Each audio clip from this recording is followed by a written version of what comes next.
So, it's all right. I dropped my notebook. All right. This is wine-related japes. Right.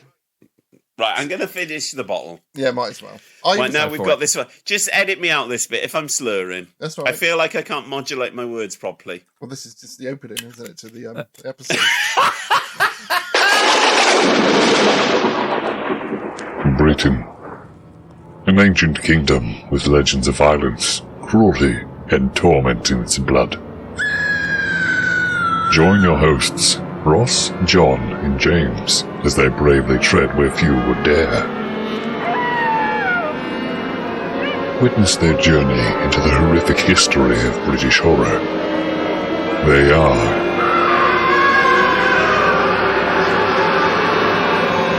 the General Witchfinders.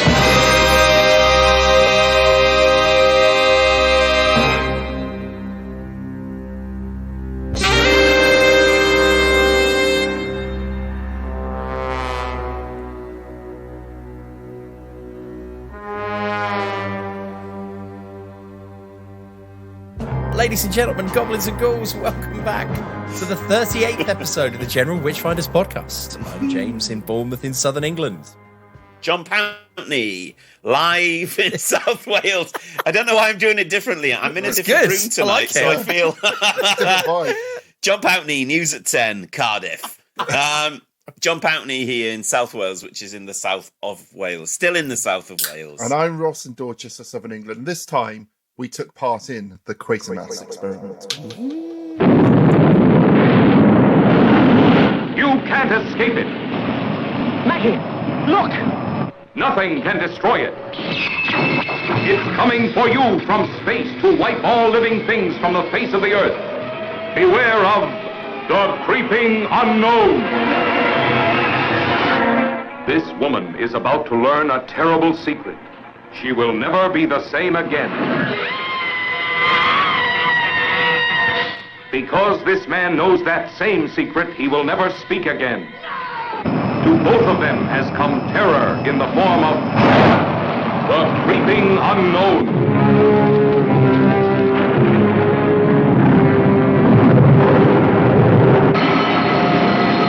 Three men went into outer space. Only one of them came back. Came back a strange, distorted creature, haunted and possessed by something beyond human understanding. What was the terrible secret he could not tell them? There's a whole new world out there, a wilderness, uncharted. And he's been there and come back. He's got the map. Unlock his mind for me, Briscoe, and find it. I know you can do it. It isn't just a question I know the strain and tension you've been under, but to stop now when we're so close. Brian Donlevy. He dared an experiment that shocked a nation. You've destroyed him like you've destroyed everything else you've touched, Kent. There's no room for personal feelings in science, Judith.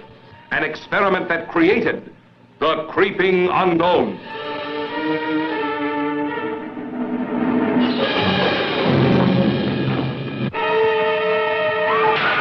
I want to cordon around the entire area, evacuate all public, get information to check up every movement that's likely to take place inside this radius tonight. Yes, sir. Warn everyone not to touch anything unusual they may find in the streets.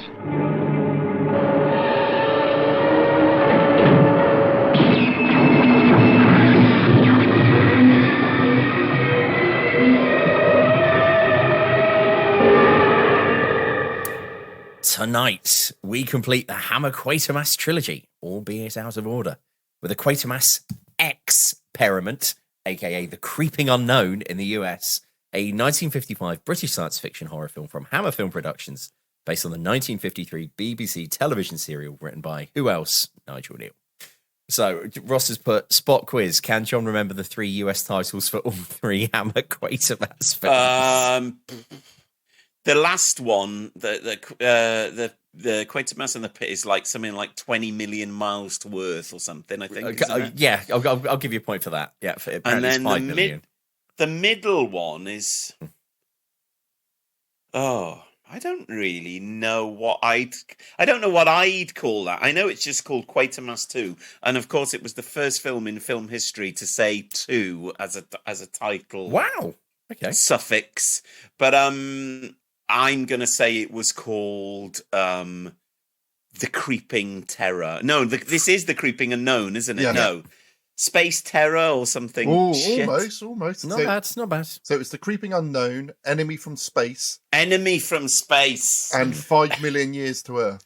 Yes. Well yes. done. Pretty good. I'll give you that. Right. So, good work, John. Well done. This was produced by Anthony Hinds, one of the 37 films he made for Hammer. Hinds wrote a number of films under the pseudonym John Elder, which he adopted after her, which I'm assuming was Ross's. He couldn't afford a screenwriter for The Curse of the Werewolf. It is directed by Val Guest, writer and director of the Cannon and Ball vehicle and perennial VHS video shop staple, Boys in Blue, and Confessions of a Window Cleaner. What can I just say again for the umpteenth time on this podcast? What a fucking great career to have. Yes. Start with what's seen as the breast. That was later on. Yeah, that's an unironic slip of the tongue. The best British sci-fi film, but then just follow the curve into sex comedies. Yeah. And then pin your hopes on the TV careers of Cannon and Ball. Amazing. It's just amazing, isn't it? I love it. It's brilliant. Didn't Cannon and Ball just go super Christian at the end? And, Possibly. And do like some kind of like gospel tour. And it's just that's ringing a bell, Ross. It's just Tommy Cannon left now, isn't it? Although I have to say, ever since, Ross, I can't even remember what it was over, but we had that kind of interaction online, and hello to all our listeners, as always, really, really appreciate this. But like somebody from the States saying about how they, and oh my God, I just feel so bad now. You know, anyone who may be listening to us out in any part of America going, what is Cannon and Ball? What is EastEnders? Why are they going? What is a Cannon and Ball? Why are they going on about Leslie Grantham all the time?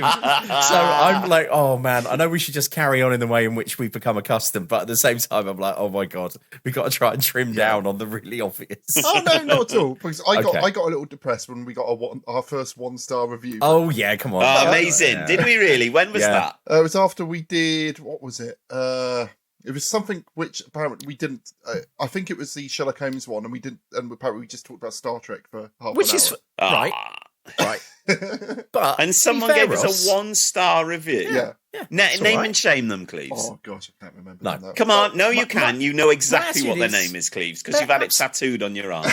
To be fair, Rob, we do advertise ourselves as like some horror podcast that they just send up talking about anyway. So if someone was tuning into like, oh, I'd really love like a breakdown into the history of this film, and then us going on about, oh, what was the name of the other pub in EastEnders in 1987? You know, I might the Dagmar, by the Dagmar. If I would probably think, Jesus Christ, these guys. I wouldn't go so far. Life's too short to bother to write the review. But it's a fair point. The man's allowed to have his opinion, Ross, or woman. Yeah. Yes, it was a man. No woman's going to A, listen to us, 2, write a review on anything, are they? No, of course. They've got better things to do. What's this person's name, please? So Come on. Trying to find where the reviews are. Oh, no, don't. You can be... No, I want to hear the review. You can just beep his name out, please, when it comes to it. But I really want to hear this because I think it's brilliant. And were you genuinely upset, Cleve? I was. It really bummed me out. Here it is. So it's from a guy called, and this is his Twitter handle as well. Yeah. And the title is "Cut Out the Random Crap." Fair. So basically, 38 episodes in, we just start again at episode 1. Yeah, and just read the Wikipedia article and that's it, and do nothing else. Much like a lot of the podcasts, it needs more editing to trim out the moronic prattle. There was 10 minutes discussion about Star Trek and an episode about the Woman in Black. Brilliant. That's right. And That's the last thing you were expecting. I did look him up on Twitter, and he did have a little, just a couple of tweets into the void about how much he didn't like it as well. Amazing. What about us? Yeah. Moronic. I love it. We've really ruined his day. Sorry, sir. Moronic. Seriously, honestly, But anyway. I love stuff like that. That's made my day, that. More moronic chat. Come on. Come on. I can't wait to tell Hell about this. More prattle. Maximum prattle, guys. Okay, so back to Ross's scripts. What it says is that this the film stars Oscar nominee Brian Donlevy in his first of his 2 portrayals of the eponymous Bernard Quatermass. Big drinker. And Ross has added, do you know that, the answer is no, that Donlevy's third wife was Lillian Arch Lugosi, the former wife of Count Dracula himself, Bela Lugosi. That's very strange, isn't it? Yep. And then Richard Wordsworth, who features as a sinister taxidermist, is there any other type, with James Stewart in Alfred Hitchcock's second version of The Man Who Knew Too Much, as well as appearing on British TV dramas such as The Hunting Tower and the legendary The Tripods. Yes, and notable in other Hammer films, The Revenge of Frankenstein and The Curse of the Werewolf, plays the tormented astronaut Carroon. And then name. I wish I could have a son now and just call him Carroon. Right, and then Jack Warner plays Inspector Lomax, who is insanely, I wouldn't say he's insanely famous, Ross. He was in UK not at the time. Right, because he played the titular Dixon of Dock Green, appearing in 432 episodes on a staple of British television. Even though the character had been shot dead in the film The Blue Lamp. Yeah. Yes. From 1955 to 1976. I'm just going to call it now. If we get to 432 episodes, we can stop then, okay? I'm allowing you to stop at that point. Yeah, we're not going to get to that, please. Unless the AI versions of ourselves. Piece of death. We'll step in before that. Moronic AI prattling. Yes. Margia Dean plays Judith Carroon. Dean passed away only, sadly, this June. Yeah, I thought that was quite interesting. Good God, how old? And? I'm not sure. Let's have a look. How old was she when she died? God, she must have been in her 90s. Really old. Wow, that's incredible, isn't it? I think we're dedicating this episode to her, aren't we? She was born in 1922, so she would have been 99. No, she would have been 100 or 101, depending on when she was born in the year. Wow. Yes, again, we show that I can't do maths anyway. No. Not the strong point. Maybe she was waiting for us to cover this, and then we just... kept her hanging on too long. Sorry. God bless her. God bless her. Yes. Yeah. Right. So we also briefly see the legendary Thora Hird in one scene as Rosie. Now, Thora Hird is once again a staple of British TV and screen for so many years. We'll inevitably talk about it. And Ross has put that she lived for so long and achieved so much. She was the subject of This Is Your Life twice.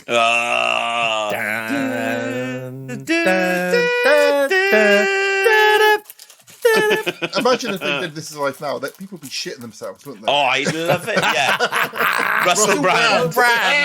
This is your life. This is your life. I'm doing it in an Irish accent because the original man was Irish. Yes, Eamon Andrews. Eamon Andrews? Yeah. Yes. Yeah. So she was 100 or 101. So we dedicate this episode to her performance in this film because she does a really good scream in this film for quite a long time, doesn't she? She doesn't. Oh, no, she's dubbed all the way through, yes. But they cut back to her screaming at least once, don't they? Which I think is great. So shall we start with James? Have you gone through you? We ain't finished Oh, yet. no. Oh, there's even more Wikipedia. There's more Wikipedia. Ross has been busy. The Quatermass Experiment was originally a 6-part TV serial broadcast by BBC Television in 1953. It was an enormous success with critics and audiences alike, later described by film historian Robert Simpson as event television, emptying the streets and pubs. And then amongst its viewers was the aforementioned Hammer Films producer Anthony Hinds, who was immediately keen to buy the rights for a film version. Kneale also saw the potential for a film adaptation, and at his urging, the BBC touted the scripts around a number of producers. Kneale met with Sidney Gilliat to discuss the scripts, but Gilliat was reluctant to buy the rights as he felt any film adaptation would inevitably receive an X certificate from the British Board of Film Censors.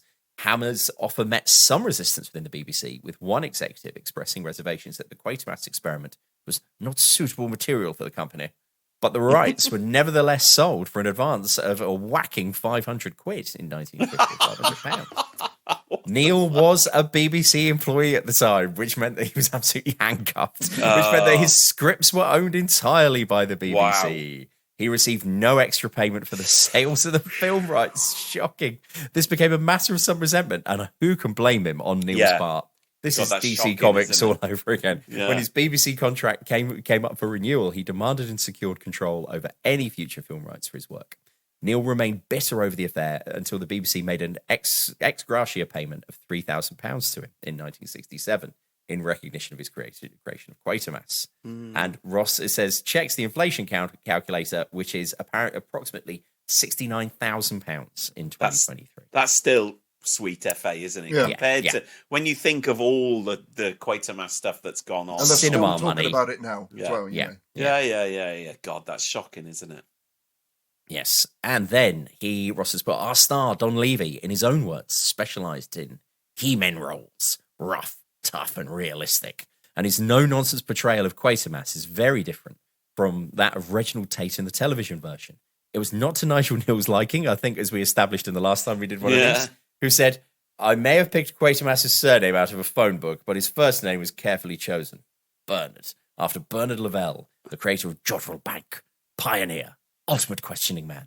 Donlevy played him as a mechanic, a creature with a completely closed mind, which is fair, criticism. Responding to Kneale's criticism, Val Guest said that Nigel Kneale was expecting to find Quatermass like he was on television, a sensitive British scientist, not some American stomping around, but to me, Donlevy gave it an absolute reality. By this stage in his career, Donlevy was suffering from alcoholism, as John previously mentioned. It was some weeks into the shoot before Guest became aware of the flask of coffee that he always carried with him on set, and that this was laced with brandy. Guest found, however, that Brian was all right. No problem once you kept him sober. It sounds amazing. I'd love to hang out with him. And bizarrely, my mechanic is also called Brian, which is it? Yeah, no, he's not Brian. So that's a nice little tie-in, isn't it? I don't know if he is a secret space scientist. He's very grumpy though, so I reckon he probably is the head of the British sort of science research, British Rocket Group. Why not? Exactly, indeed. And then for our final couple of paragraphs, Ross has put another American star. God, I know, I told you. Is this the whole podcast? Yeah, that's it. We can just go in a minute. Another American star provided by Robert L. Lippert was Margia Dean, who we've just been talking about, who played Judith Carroon.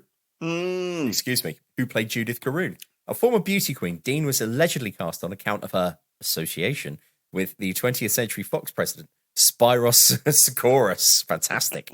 According to executive producer Michael Carreras, Skouras had a girlfriend who was an actress and he wanted her in pictures, but he didn't want her in pictures in America because of the tittle-tattle or whatever. So he set it up through his friend Bob Lippert.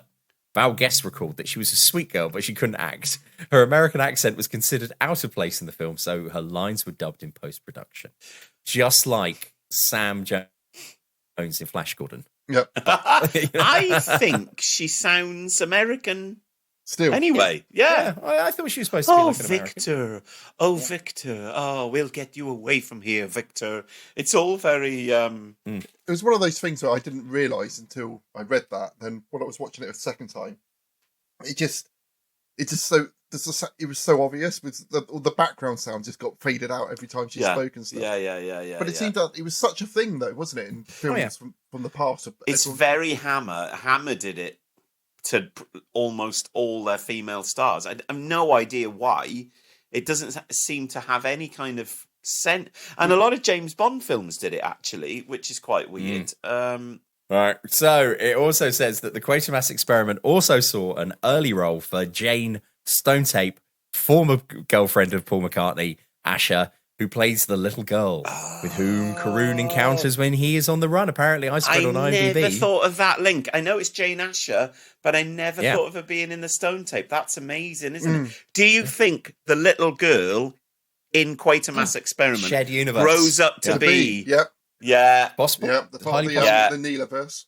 Yeah, I think that Big Finish need to commission some dramas featuring Jane Asher now, playing the period in between Quatermass Experiment and the Stone Tape. Yeah, I think her encounter with Carroon gave her psychic powers.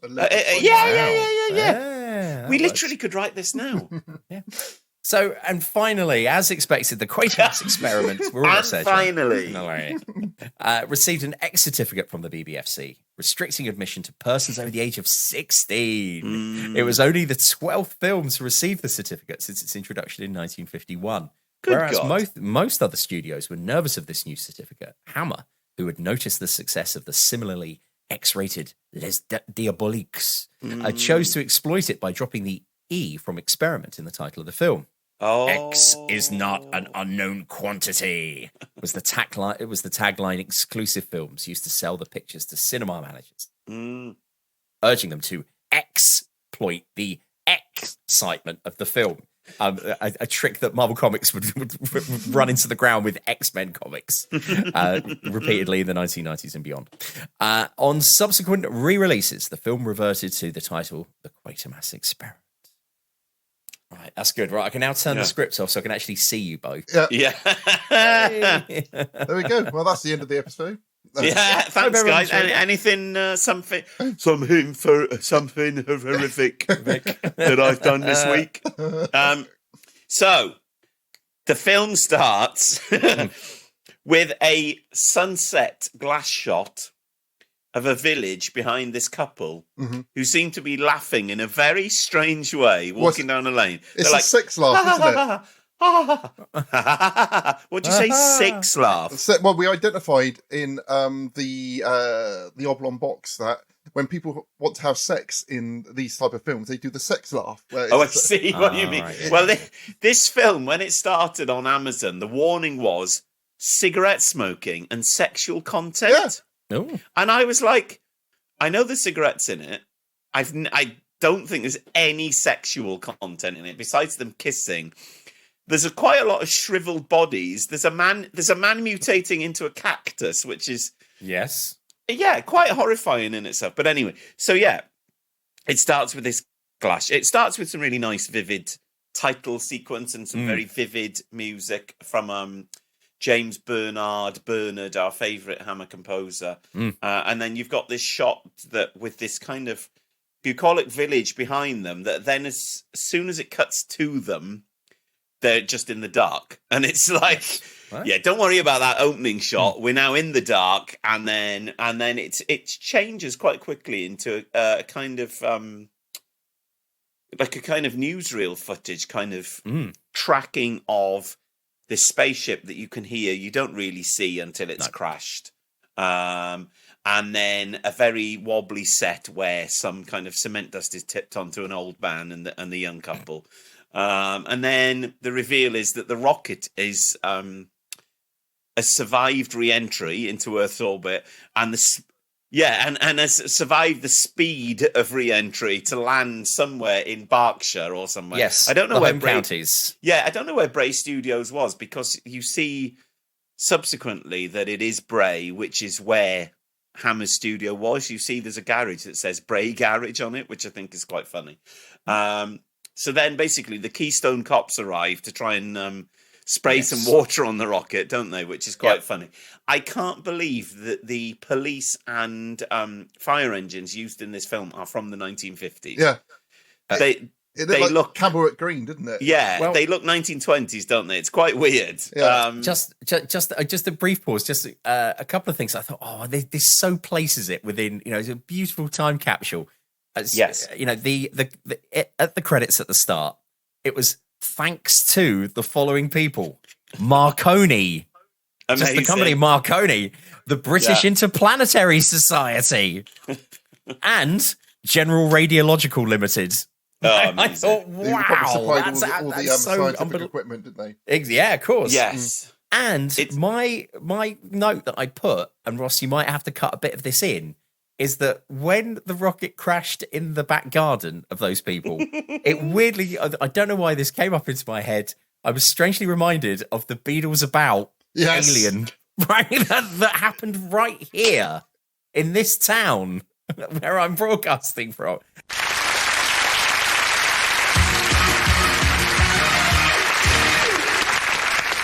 Excuse Excuse me, can I ask, have you ever met a creature from outer space? No. No, you have you, sir? No. No. And what about you, madam? Well, actually, Jeremy, I have. Yes, I know you have, Janet. Janet Elford, ladies and gentlemen, married to Dorset farmer Malcolm, who set her up, had a close encounter of the beetle kind. While she was out one evening, we landed a huge meteorite in her back garden and hid all our cameras. On her return at midnight, she was met by her local policeman, Peter Norton, who she knew, and the first thing we did was reassure her that all her family and livestock was safe. Then, the fun began. It's all right, Jan, don't worry. It's all right, don't worry. Don't worry, everybody's okay. All right. There's something landed in the garden. I don't know anything more than that. Okay. My kids are okay. Everybody's okay. If you come down with me and speak to my governor, all right, don't worry about it. This is Janet Alford, yes. I'm Chief Inspector Lomax. What's come from there? Well, there was a shower that was reported about meteorites about 2.5 hours ago. Yes, James, I hadn't thought of that, but you are so right. And I can literally see it now. Yeah. The alien. Yeah. Didn't they make the him way it's play, at the bottom of her garden, everything. Yeah. Didn't they make him play the Close Encounter stuff on a keyboard to the alien? Probably. Yes. Watch out, beetles about. Oh man, we're going to get 1 star again. Beetles about. You would better watch out. Beetles about. Beetles about. But I don't know why. But I'm also thinking of the hollies being in someone's back garden. But I think that was a Noel's house party, right? Oh, okay. That was definitely a Noel's house party. Again, for our foreign listeners, we should point out that Jeremy Beadle was a TV prankster. Who would carry out very elaborate kind of stunts and pranks on unsuspecting members of the general public. In this one, a kind of late middle-aged lady they decided to set her up and make out that an alien spaceship had crashed in her back garden. Yes. And I can genuinely remember it was being like hyped for. People were like, this is the best. This is the one. This is better than the time they made that guy think they dropped his car in the ocean or whatever. Yeah. Where he goes mad. Or when they pushed the man's transit van into the canal. They were like, this is a level above. And yes, so so I think it was when they were on a rating slide, wasn't it? And they thought, we're gonna have to go bigger. We're gonna have to go big. But yes, probably like Return of the Jedi came out, and they thought we need to have some kind of space vibes. That's very much the vibe. Is that we're in the home counties. A rocket ship has crashed. It's a very beautiful 1950s looking rocket as well. It's very classic rocket ship, design. Isn't it? It's not a very realistic kind of. It basically looks like a what you call doodlebug kind of. Yes. What the hell were they V8s? Oh yeah. V2, not V8. V2. Yes. V2. Which always makes me think of Drama Spooky about like the ghosts of some kids in a school, and you kept hearing the doodlebug coming. And then when it went silent, that's when it's going to come down. Yeah. Only 2 episodes of the BBC version exist, and they are available on YouTube. We're probably going to get told off because I think watch it on YouTube. Oh yeah.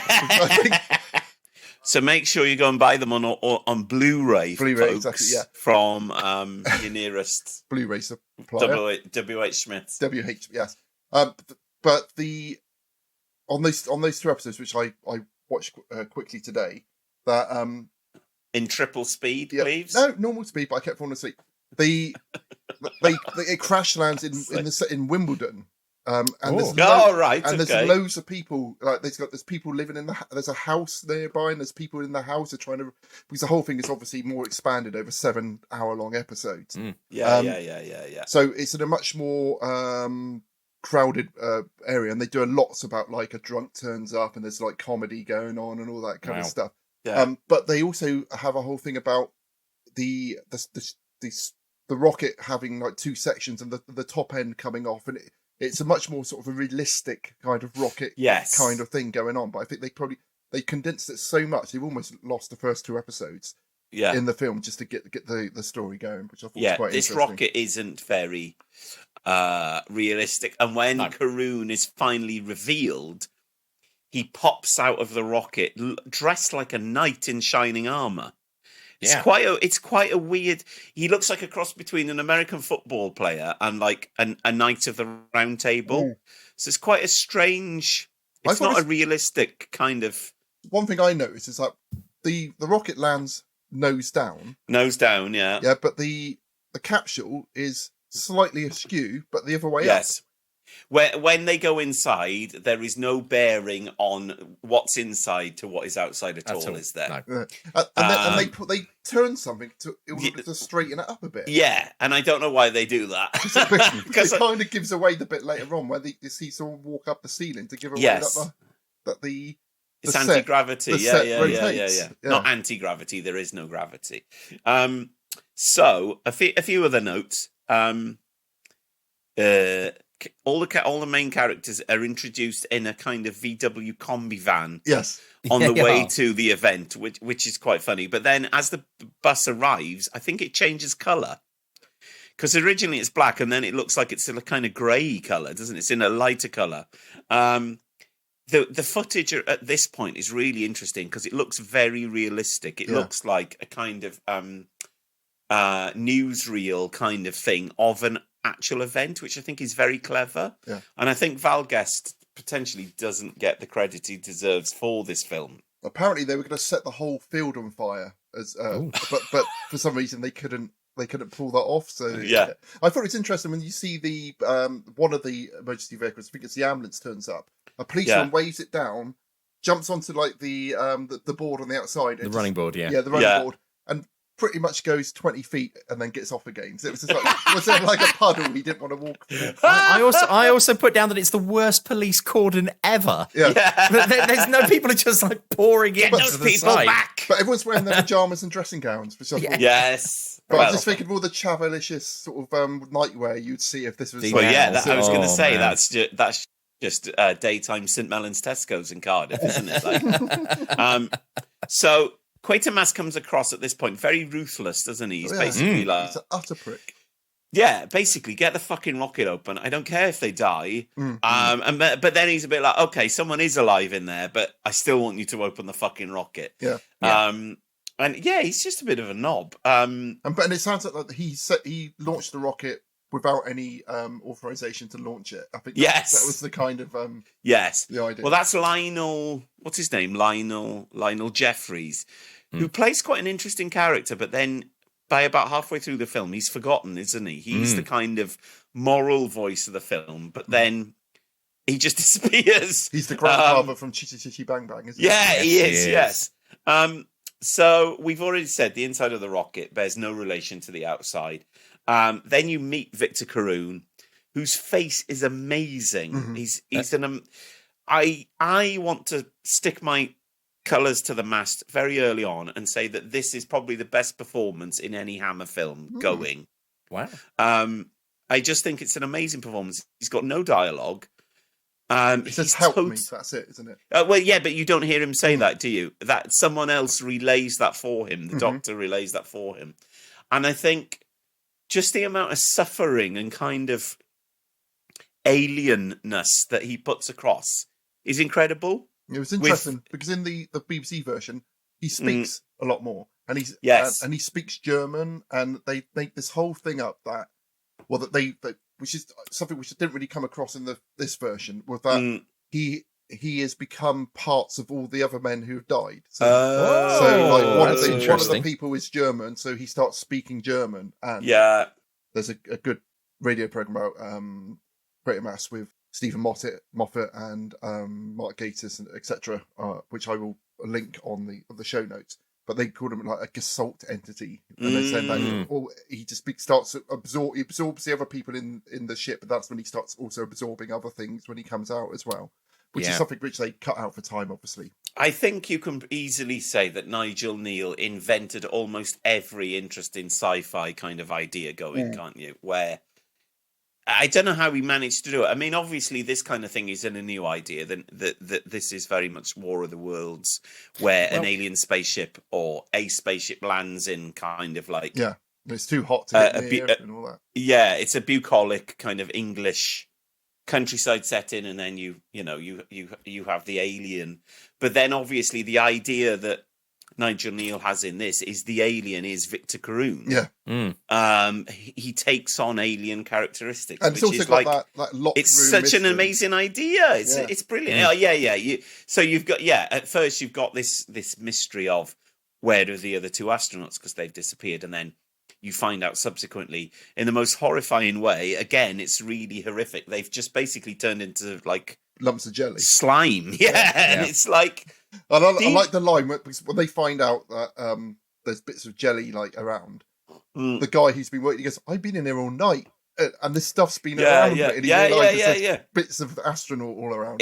They basically invented body horror like 30 years before David Cronenberg. And we mentioned before, didn't we, that John Carpenter is a huge fan. Yes. Isn't he? And I thought that, yes, even though his version of The Thing in Nice Air is a remake of Who Goes There, there were elements of his version of The Thing. As you said, the whole kind of James. The alien absorbs you, and becomes you, and you become the alien, which is the most scary idea, isn't it? Basically, so watching the start of it, where Dixon of Dock Green is introduced, I thought. A phrase came into my head, like, it's noir sci-fi. Mm-hmm. So this film is very much a mishmash of what was contemporary. It's kind of, what's the it's riding on the back of what was currently very successful at the time. Things like that. Yeah. Films like that and American film noirs and sci-fi and pulp sci-fi.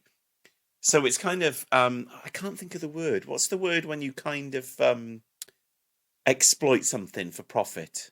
Exploitation. Yeah, it kind of basically exploits what's popular, but in doing that, it synthesizes ideas that are totally new.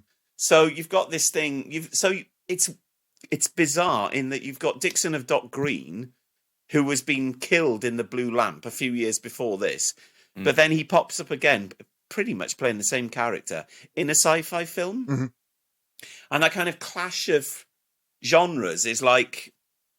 Amazing. And I think that's what makes this film really interesting is that it just like you start off with this weird like bucolic scene with a space rocket in it, then you've got there's a lot of iconoclasm where you've got like a bucolic scene, a space rocket lands in it, you've got Dixon of Dock Green, and then he's investigating basically murder. An alien.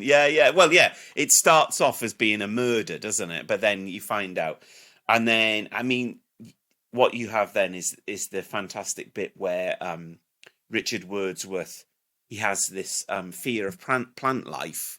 It took me a while to work because when I first saw that, because first of all, his wife brings in some flowers for him, and he's kind of like this makes the Carroon who's pretty much not making any reaction at all. That they're prodding him, poking him, talking about him. But they can still get him to walk up and move around, which is interesting. But they're saying like his skin is changing. And his heartbeat's very, very slow, isn't it? And in the BBC version, they're saying his skeleton is changing. They said he's taller than he was when he took off as well. Which again is an amazing idea. Yeah. It's just brilliant. But I thought that he was like, because she pricks herself on one of the thorns, and I thought he was reacting to the blood, but he was actually reacting to the plants. When you later find out that it's... So he's got this mad fear of plants, but then... One of the brilliant things for me is when Quatermass goes to see Dixon of Dock Green. Dixon of Dock Green, I think they're comparing the thumbprints or fingerprints. Yeah. And it turns out that his fingerprints have just totally disappeared. Yeah. So essentially, Quatermass is annoyed that they're investigating Carroon for the murder of the two missing astronauts. So they fingerprint him. And then that's when they find out that his fingerprints are just basically just mush. Gone. But it's such a simple idea, and it's brilliant because it's like everyone knows fingerprints are unique to each human, and it's, you know, fingerprints are shown as being a very human thing in design all the time. If you want to show humanity, you start with that kind of thumbprint kind of motif. Whereas with this guy has lost his humanity because his thumbprint has turned into mush. And I just think that's the key part of the film for me. It's a really simple scene, but they're like, and then there's Quatermass is on the phone, and he's like, these aren't. Oh no, Dixon of Dock Green is on the phone, and he goes, these aren't even human. One of them says that, I can't remember which one, and it's like, oh, there's this pause where they go to say these aren't even, and then they say these aren't even human. It's just brilliant. But then it just shows who does Quatermass know? What's his connection? There's one. Yeah, he launched a rocket without any authorization. when it comes down, he says, oh, "I'm going to take the man out of there, and I'm going to keep him. No one else can look at him. Yeah, we're not going to put him under any kind of quarantine, and we're not going to let anyone else look at him. We're not going to let the police investigate what's going on." He's basically in cahoots with the Queen, who was on the throne at the time and was also a lizard. Yeah, there we go. Yeah. Okay. I also put that during that initial sequence when they, when everyone rushes to the spaceship and like everyone arrives, I put down, based on what we then saw in the next Quatermass film, there was a very disappointing lack of sandbag action.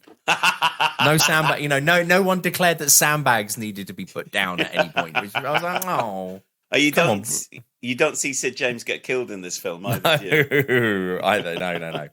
So kind of for the benefit of people that haven't seen the film, having just managed to save one astronaut from this, this journey, this preliminary journey into space, they then start to, Quatermass et al. Start to sort of put together, what happened, and we're told that there was film that inside the rocket it had been filmed, and they take it to, I just put, wow, the film processing lab. Because it was just huge. Amazing. And insane, wasn't it? It was fantastic. Yeah. Like, wow. I need the best man on this. The best process man in the country. Yeah. And to that end, they then do manage to get hold of the footage, and then and then is that when we see because to start off with, he was like, "Oh, we had our prism thing, which meant we could switch between camera view." Yeah. It was really cute. I was like, you see the dials that say like speed and temperature, and and then they show that they said after it's launched that, because when I was watching, I said, "How much fucking film do they have on there?" Because they're going to do the whole. And then they say that it's on a timer. It was a timer. They would do it over certain amounts of time, and it's like, okay, and then that they said that the temperature dropped significantly, and you see they do a little bit of 2001 with the rotating set, walking up the walls and stuff, which I thought was pretty good for the time. Yes, but then something happens, some kind of like weird like sort of liquidy sort of film effect. Yeah, and then two of the men sort of like drop to the ground. Carroon is sort of like clutching his head. Yeah. And then the two people who have dropped out, they just turn to like the empty suits, and then it fades out, and then brilliant line, run the film again. I thought that was really good. Yeah. Well, while that process is happening, they don't really have any dialogue, do they? No. The people watching it. No. And there's just this brilliant piece of music, which is like this 2-note motif, so you'd expect quite dramatic music at this point, but it's not. It's really low key, and it is one of the creepiest parts of the film because they're watching. You get the sensation that they are watching the death of these two men and whatever has happened to Victor Carroon, and it's really, really effectively done because there's no like screaming abdab. It's literally just these scientific men watching this process where what has happened in space, and it's played really well. And again, it's really well directed. It's very well kind of storyboarded and really well thought out. It's very clever. The BBC version that they show the footage to Carroon, and that's when he starts speaking German, which is quite nice as well. So what we figure out, and for our dear listeners, is that we figure out is that something alien has got into the ship. and causes. They don't really kind of explicitly spell it out. It was a couple of weeks ago now I watched this, but it kind of it's pretty obvious. Well, basically, they say it's like a pure energy kind of creature, don't they? Well, Quatermass, and this is something Stephen Moffat mentioned in the thing I was listening to. He says that he's got the special power of like whatever he says happens is true. It's like he just comes to a conclusion with very small amount of sort of like data, and then and that is actually what actually happens. Yes, but they said there's some kind of creature that lives in space. Just in space, and they must have passed through it. And then it came on, sort of became into one of them. I mean, you've got to remember, this film is like 1 hour, 22 minutes long or something. For economy of storytelling, it absolutely rips through the story, doesn't it? Like, you remember scenes, and a lot of the scenes are very, very memorable. Like a scene coming up where Victor Kroon goes into the chemist. That scene is very memorable from when I've seen it before. You watch it now; it's literally like a 2-minute scene. Yeah. And it's like it's so economical that it's like, I think that Stephen Moffat can say that, and that is a very good point. But also, you're talking about a film where you've got an hour and 20 minutes to keep someone's attention, and they just basically. They're just whacking it out. And essentially, that's what the Doctor does anyway. Well, yeah, exactly. Yeah. And in a contemporary Doctor Who story now, which is 50 minutes long, in Stephen... No, what's his name? Cleves, the last showrunner. Chibnall. In Chris Chibnall's Doctor Who, there is no... I'm not even going to get into it. Edit this bit out. Yeah. But I would say that I did. It's nearly time. All I'm going to say is we're only just over 2 months away from the 60th anniversary. A new era is happening. Yes. Russell T is back at the reins. Thank God. John Pountney, news at 10. Pontypridd. And I would say I did watch the Lazarus Experiment after this because, which was kind of. It made me think of the whole thing of the creature being in the church at the end, and someone changing from one version of a creature into another creature. And I was like, this is massively. Even it's called the Lazarus Experiment. This is massively their Quatermass sort of. And is it written by Mark Gatiss? No, it's not. It's not. But it stars him. It stars him, and he does it. The old man makeup in it is brilliant. Done a really good job. It's the National Museum in Cardiff as well. Stephen Greenhorn wrote it, who I've never heard of. Okay. No. Sorry. Yeah, I always liked that one. I thought that one was good in that season. That's the season where it's Freema, isn't it? That's season, the companion. Free. Yeah, free. So meanwhile, back with Quatermass. In short, his wife, who's he? Sorry, I'm dreadful again. Carroon. Carroon, the astronaut's wife, decides that she wants to spring him out of the hospital and that he's been under observation for long enough. And also during this period, we also learn that he kind of freaks out a bit whenever he's near any foliage. A plant, really, doesn't he? Any plants, he just like starts wigging out a bit. Like me near water. Yes. Yeah. Was it steps, John? What, you scared of steps? God. Have you got over that? No, I'm terrified of looking down. I can't look downstairs. I have to look ahead. Yeah, okay. Oh, gives me the willies. So she decides that she's going to spring him from this kind of quasi hospital that Quatermass has got him in under observation. But unfortunately, that coincides. The Central Clinic. Yeah. You've heard of that in London, haven't you, James? Of course, the infamous Central Clinic. Yeah. We'll talk about some of the London locations in a bit, because I was amazed to find out that it was shot round the corner from where I used to live. Another south, after me going on about Blow Up in the other episode. The bit with Jane Asher's round the corner from where I used to live too. Anyway, more on that in a second. So Carroon then kind of makes his first kill, doesn't he?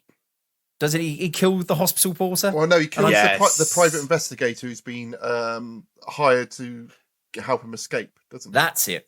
And dressed as a hospital porter. Yeah. Yes. Well, that was quite a good bit. I like that little business. I really like that bit. Yeah. It's very snappily directed. There's lots of good bits with lifts and people thinking, am I going to go back into the room because I've forgotten my pen? No, I'm not going to, because there's some attractive nurses. I'm going to talk to them about Chinese takeaways. Yeah.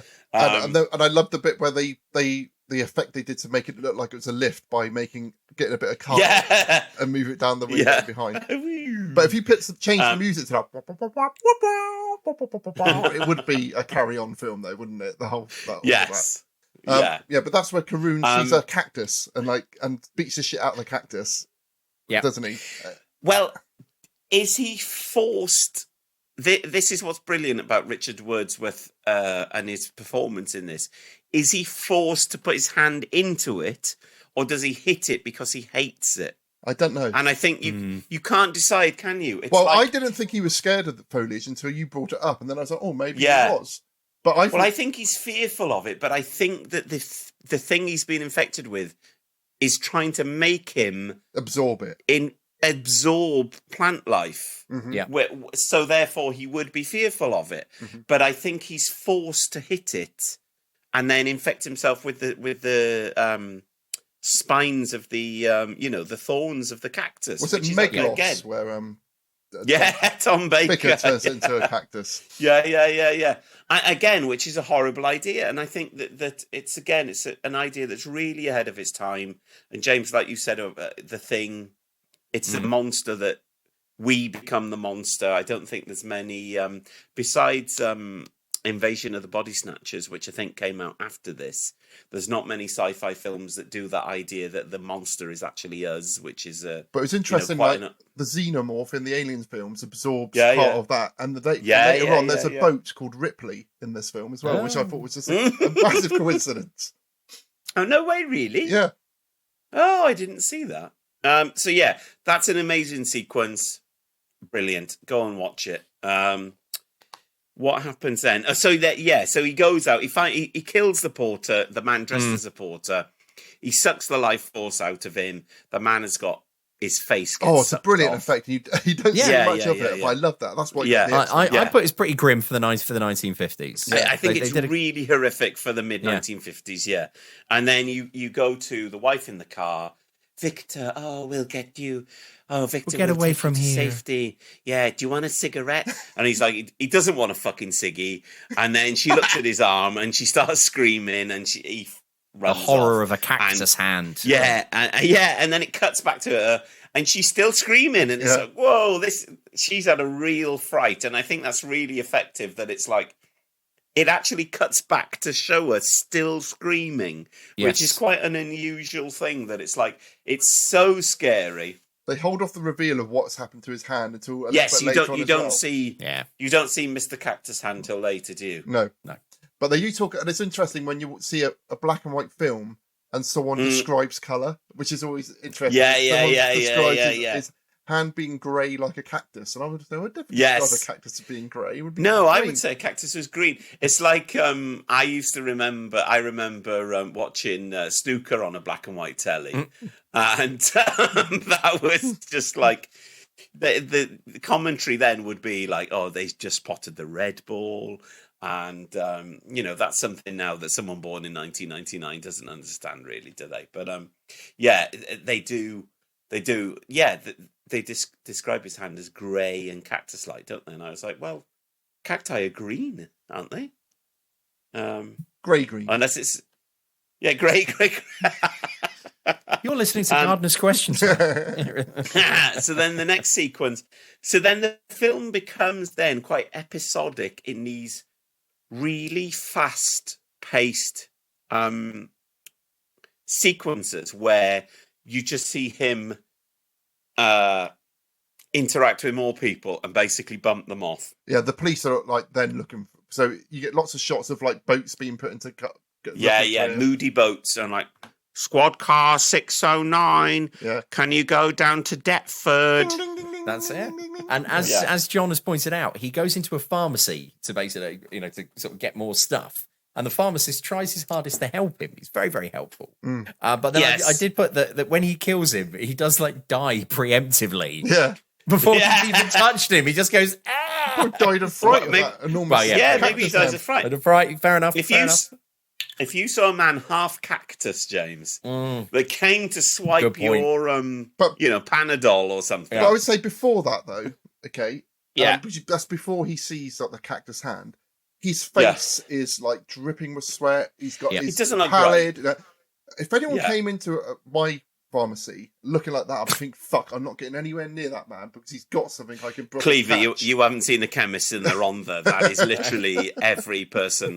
But yeah, there was a lot of people interacting with someone who's obviously got something which is contagious in this film and not giving a shit about it. I don't know if we are post-COVID worried about this kind of stuff, but Well, the weird thing about the chemist shop as well is from the outside it looks like Tudor London. Yeah, isn't there like the building next door was something like established 1777? Yeah. So it's like this is like the oldest chemist in London that he's found to go on. But then the police rush there and they find that after he's killed the guy, who at this point it hasn't been revealed where the body is, he's tried to kind of some kind of chemical to make it the absorption work faster, which was interesting. Well, it's suggested that he's trying to kill himself, but then someone else says maybe he's trying to actually make it happen quicker. So that's quite interesting in itself. And then they say Victor Carroon was a engineer. He has no knowledge of chemistry. And then they say, well, Victor Carroon has no knowledge, i.e. the implication is that the alien has got this kind of secret knowledge, which again is a brilliant. Did he absorb it from the chemist? Maybe that might have been what's happened. Yeah.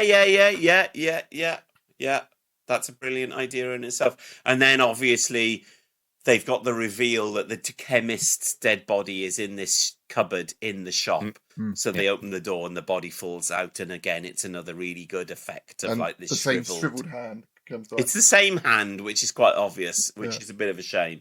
It just looks like he's suffering from arthritis to me. I don't think it's not the most horrific hand I've ever seen, but half his face is gone, so that's probably quite bad, isn't it? Yeah. And then after that, moving onwards, despite the fact that he's got virtually half of the Metropolitan Police Force after him, he manages to avoid escape. And then we get up to the bit, which is, it's in Deptford. It's in southeast London. It doesn't look like that anymore. It's greatly changed, Deptford, southeast London. But then, that's when I've put, it's Junior Jane Asher, everybody. Yeah, amazing. Yes, the young Jane Asher turns up in a scene which is kind of very reminiscent of the famous scene in Frankenstein. James Whale Frankenstein, when when Frankenstein kills the child. He doesn't kill the child, even though it's an X certificate. They draw the line at killing a child. Yeah, he does smash the head off a doll, though. Yeah, he kills the doll, which I think is quite creepy. Yeah. So she tries to be nice to him because, of course, children are innocent and nice and what have you. He then freaks out and then just sort of legs it off from South London. I tried to have a look on the map and try to figure out like his route. Because it's really odd that he then goes down to Deptford and then back into central London, because I'm assuming that's supposed to be London Zoo. Is that quite far, Jay? Is that quite far? I would have thought that's quite far. Yeah. Well, it's quite interesting. I loved all the steamboats and stuff, like the derelict boats along the river and stuff. I was thinking, as a kid, it'd be amazing to play around there, wouldn't it? Oh God, yeah. It's a very post-war London kind of blitz area, kind of shitty London, isn't it? There's a bit where some police are walking through, obviously, like bomb sites with like bricks and stuff everywhere and stuff. It's when they go up onto those train tracks later on. Yeah, that just felt like a totally different time and era. Incredible. Anyway, we'll get onto that in a second. He then makes his way to London Zoo, and then we get kind of like a scene where we see he kind of troubles the animals. Yeah, but this is what John was saying when we did the rats. To say that James Herbert ripped this off in the Rats, didn't he? Yes. Yeah, where the obviously all the animals are worried about something, and this is where Carroon is no longer humanoid, but we just see like snail trails everywhere, don't you? Whatever he is, he's in the bushes, and there's a very realistic dead jaguar, or what isn't there? Yeah, which they find, and he's killed all the zoo animals and stuff, which is. And also, maybe you also think of American Werewolf in London, where David wakes up in the zoo as well. And I was just wondering, was that inspired by this film as well? It's just interesting. There's also a scene very similar to that in the first Cat People film, where the lady who is kind of infected by cattishness, for want of a better word, keeps going and looking at this kind of cougar or something in the zoo in New York. So I think it's quite a familiar trope in lots of horror films, but I think this is one that's certainly informed James Herbert. And potentially, what was the other one you just mentioned then, Cleves? American Werewolf in London. American Werewolf in London, which I didn't enjoy. Go listen to that episode. And also, what I put is that, of course, when the animals in the zoo see him, they all start to freak out. Yeah. Which I put, that's always good. But then it made me feel quite sad because the next day, like, we see all their corpses and their carcasses. And what I put is, I imagine these animals were actually killed for the purposes of this film. What I always want is, and a bit like the scene in Predator where the American Indian guy gets killed by the Predator. Yeah. I actually want the American Indian guy to kill the Predator. And then that's just, I just want that to be the end of the film. Yeah. It's one of fights in a lion and Carroon. Yeah. That's what the recent one is, John. Yeah. Oh, really? Yeah. Prey. Yeah. Oh, I haven't seen it. It's quite good. So what I want in this film is for the lion to just kill Victor Carroon and be like, I'm a fucking lion. You're an alien. But it's interesting he didn't absorb any of the animal traits of the animals in the zoo. Yeah. But they turned into a massive fucking octopus. You know, where'd that come from? Why not? Octopus and cactus. Yeah. Both end with the same letter. Wasn't there a bit of the bit of slime they got out of the spaceship is in a tank back at the lab. Yeah, that's bubbling away, isn't it? At some point, tries to kill a mouse. I think. Is it breeding or is it kind of? Well, they realise that it's got some kind of spore. It can multiply. It can multiply, can't it? Yeah. So then they realise that there's a ticking time bomb of this thing is gonna. Yes.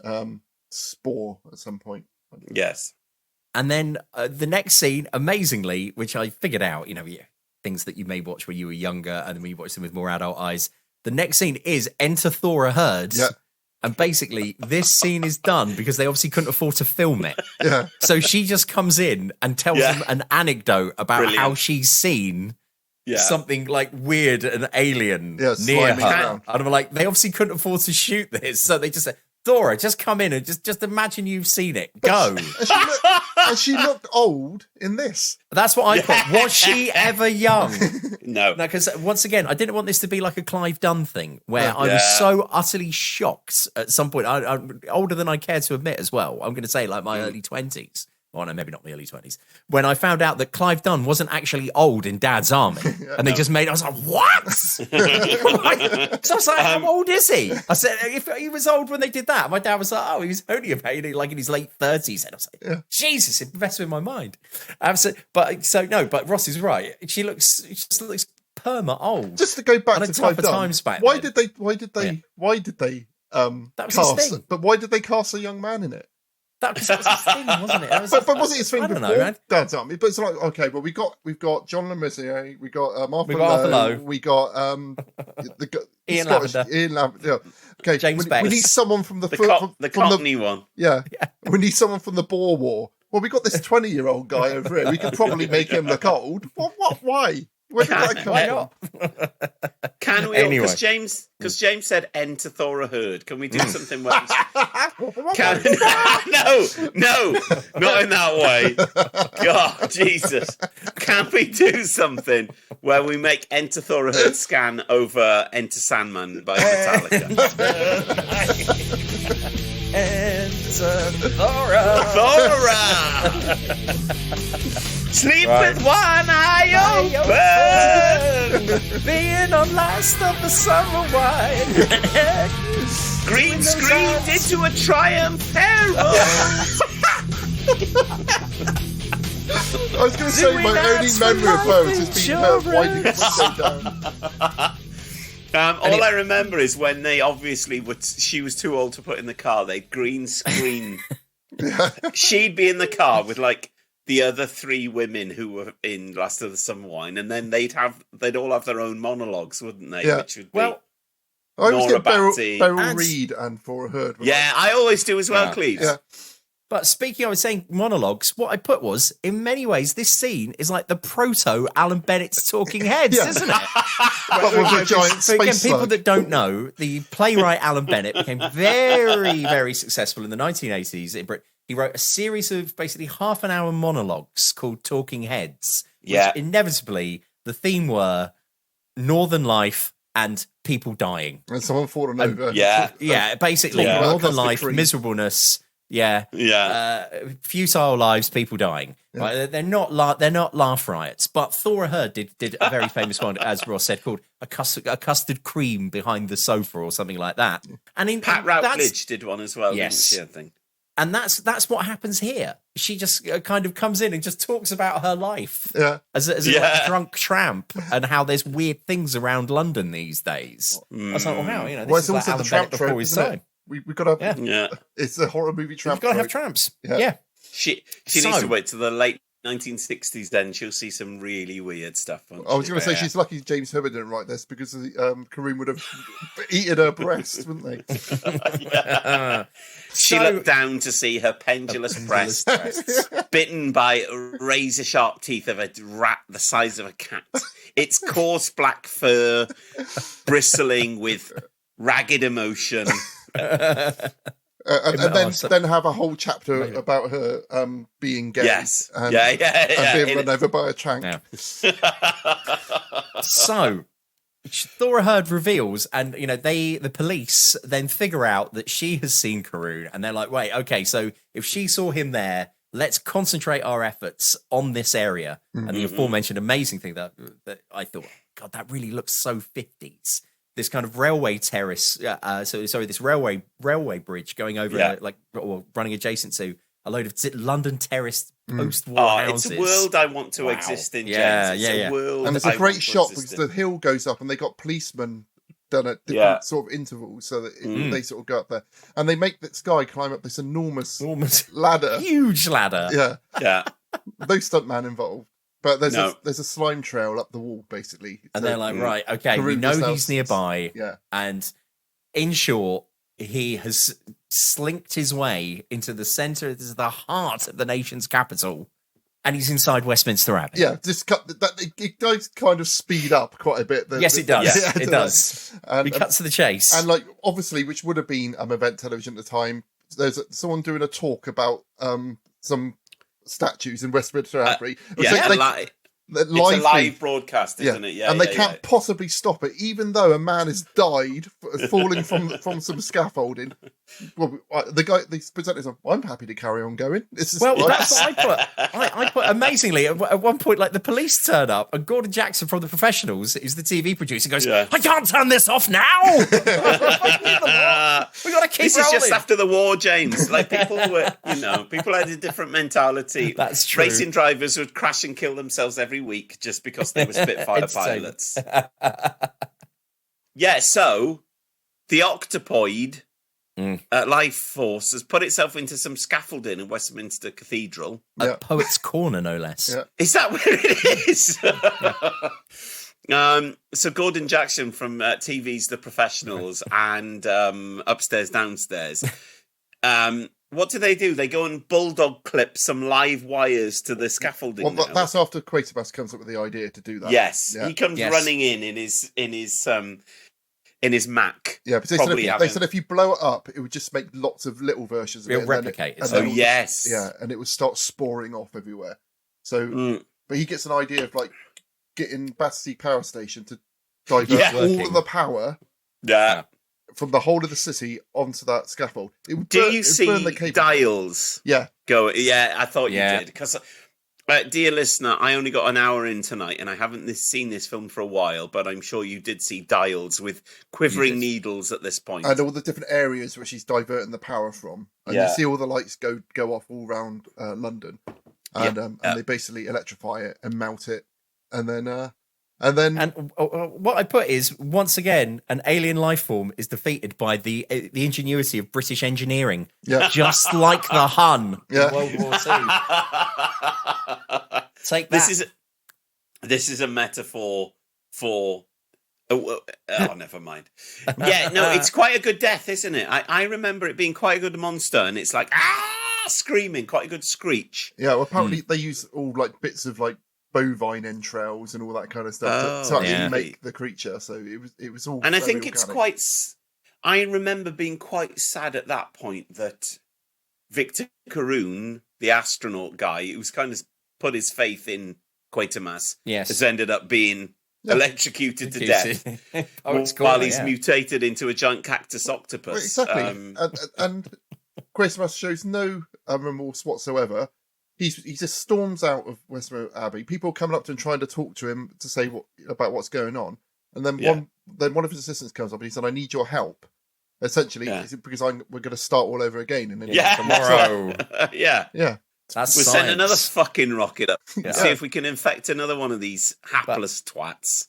And from those that as usual with many of the films we watch, the very, very fast finale to it. What I put is everyone is very, very satisfied that there can't be any further danger from this alien life. Yeah, we're done, everyone. That's fine. Even though we know there's other bits of it around. That's fine. As Ross says, Quatermass just walks off. Yeah. Bollocks. Next question. Next. And also what I then put is, and meanwhile, this has all been going out live on BBC TV. I just thought, imagine like that finishing. And now on BBC One, here's Barry Took with Points of View. Here's That's Life. That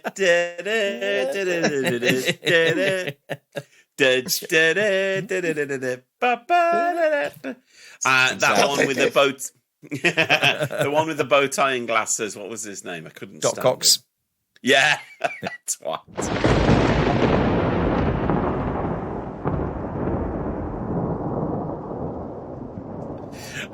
So what do we think, guys? I thought it was really good. I would say from what I saw the BBC version, which I know everyone thinks is superior.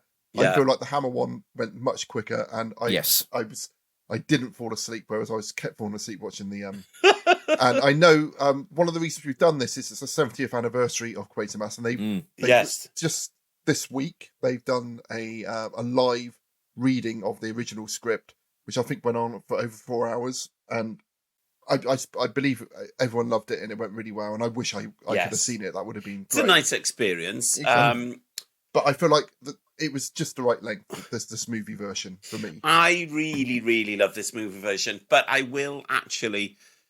I think I've got the original version on DVD somewhere, and I can't remember ever watching it. I've watched the original BBC version of Quatermass and the Pit, which is superb. But I think I might watch it now just to see what it's like. But what do we think of... What are the scores on the doors? Well, I put on... My score was... 3 out of 5. Hey, that's exactly what I haven't looked yet. 3. Yeah, that's what I would have given it as well. So Cleaver, where was I? What's my favourite thing been? Oh, let me have a look. Let's have a look. You've given lots of things 5s. So you've given The Omen 5, Dead of Night 5, The Earth Dry Screaming 5. You've given Frenzy 5. You've given Whistle I'll Come to You a 5. Oh. Yeah.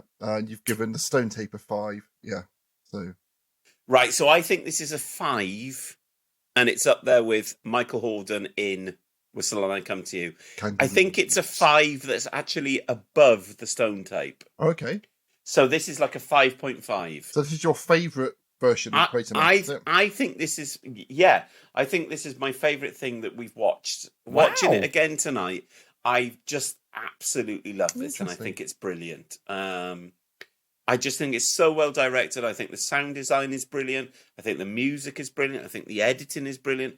I think the special effects are brilliant.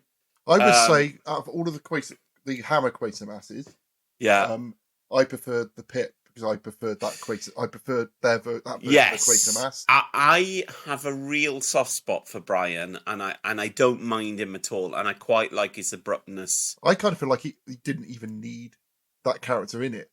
I just think it's like an alternative universe Quatermass, and I quite like him for that. But I think this is like one of the best things that I have watched as part of your general Witchfinders experience. Or mean, it's certainly better than what was the thing we watched where there was a giant action man came to life. Extro. It's better than that. I still wake up screaming some nights. James, how would you rate It's better than the scream. What, the painting, the scream? Shout. Right. The shout, sorry. Not... James, how would you rank your Hammer Quatermasses? I don't know. Don't put me on the spot like that. But all I'll say is I really enjoyed watching this because, once again, the joy of doing this podcast is, I don't think I would have gone out my way to watch this normally. But I said, for the ideas that it generated and that snapshot of Britain in the 1950s and the various things we've already just without going over it again this evening. Yeah, I was just like, I really enjoyed that. I wouldn't go like, I now must watch it again and I now must watch it. So I can't sort of put it in that category, but I certainly would put it in my kind of category of, hey, if you're into kind of horror-y sci-fi things from this, you've got to, this has got to be on your must-watch. I would say all the black and white stuff we've watched has been really good. It's for me, when the kids came and go, oh my God, you're watching black and white. And I was like, well, like I've Died Screaming, this, Quatermass 2, Dead of Night, they've all been great. I think that British cinema, and I think arguably British culture in general, took a real step back in the 60s and 70s in terms of storytelling and the characterization of women. As I say all the time on this podcast, I watch an awful lot of talking pictures TV. And I think the stuff that's in the 40s, 50s and 60s, which is black and white, is so much better than the colour stuff, which is just like dolly birds and tits falling out. And it's just that some of it, I know it's American, but I tried to watch Death Race 2000 the other day with Sylvester Stallone and David Carradine. Carradine. What an absolute load of tripe that was. And it's just like, this is fucking awful. It's unwatchable. Where I like to think when Sylvester met the Pope the other day and he said, I watched your films growing up, it was Death Race 2000, not the Rocky films. Yeah. And just pretty, in Val Guest's own kind of canon, this film versus like Confessions of a Window Cleaner, within 20 years, really, characterization and everything, storytelling in films went backwards in Britain by quite a long way, and just made everyone into kind of ciphers or kind of caricatures. And where this film doesn't. This film's got great characterization and great performances from people that kind of knew what they were doing. Fast forward 20 years and you've just got really a load of shit. Which we'll come back to. Which I'm sure when we do our next film from 1975, we can say, God, this is fucking awful. This is an absolute stinker. Like, the last film we did, was the last film the Sherlock Holmes one? Yeah. That was an absolute stinker. That was bad. It was, in so many ways. And this film is probably half the length of that film and twice as good.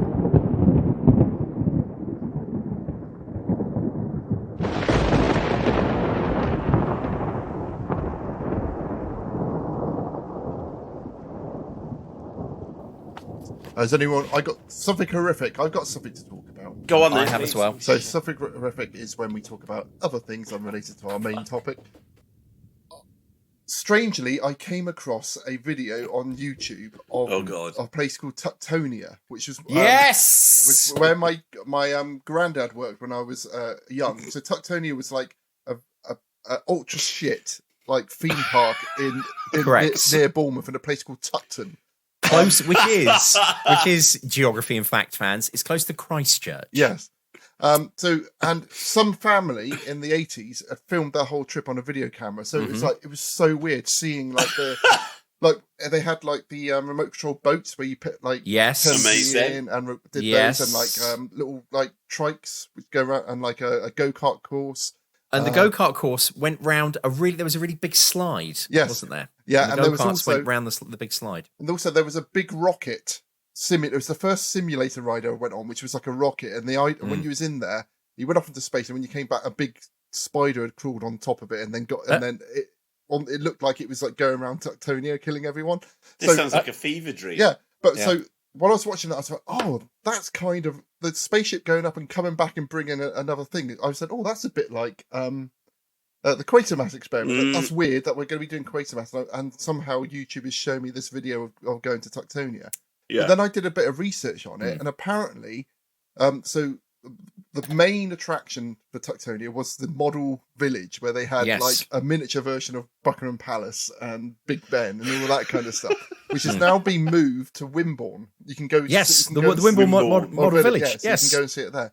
But which is, once again, fact fans, that is kind of spoofed a little in Hot Fuzz. All right. Okay. Oh, really? The miniature village, yes. Even because director Edgar Wright lived in this. In Wales. He lived in Wales. In Wales to start off with, but he came to university in Bournemouth. Oh, okay, right. And he often talks about, he did a thing in Bournemouth. Yeah.